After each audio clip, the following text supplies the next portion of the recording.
সীমান্ত হত্যা, কাঁটাতারের বেড়া নির্মাণ ও পুশিন ঘিরে বাংলাদেশ ভারত সম্পর্ক যখন তলানিতে, সে সময় দুদেশের সীমান্তরক্ষী বাহিনীর প্রধানরা পিলখানায় বসেছেন সীমান্ত সম্মেলনে।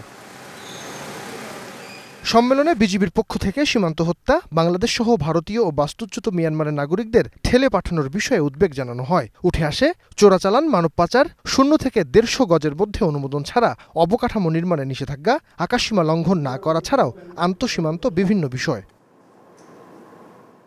সম্মেলন শেষে গণমাধ্যমের মুখোমুখি হন দুই মহাপরিচালক।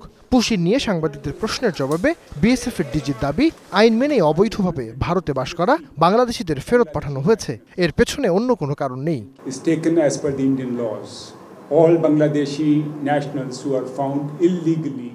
এটা নিয়ম মেনেই হয়েছে।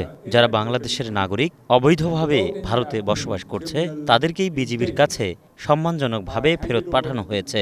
এখনো পর্যন্ত বিএসএফ 550-র বেশি বাংলাদেশিকে ফেরত দিয়েছে। আর সীমান্ত হত্যা নিয়ে তার দাবি, বিএসএফ শুধু আত্মরক্ষার্থেই গুলি চালায়।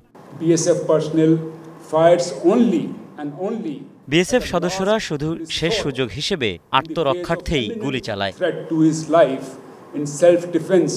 সম্মেলনে সীমান্ত হত্যা বন্ধে সর্বোচ্চ গুরুত্ব দেওয়া হয়েছে বলে জানান বিজিবি মহাপরিচালক। কেউ ভুল করে ভারতীয় সীমানায় প্রবেশ করলে তাকে বিজিবির কাছে সোপর্দ করবার আহ্বান জানান তিনি।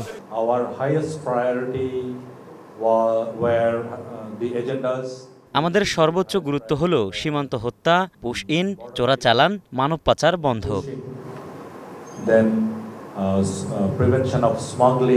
সম্মেলনে সীমান্তে সশস্ত্র বিদ্রোহী গোষ্ঠী অবস্থান করলে সে ব্যাপারে জিরো টলারেন্স অবস্থান পুনর্ব্যক্ত করবার পাশাপাশি সন্ত্রাসী কর্মকাণ্ড প্রতিরোধে প্রয়োজনীয় পদক্ষেপ নেবার বিষয়ে একমত হন বিজিবি ও বিএসএফ মহাপরিচালক। নাঈম আবির, স্টার নিউজ, ঢাকা।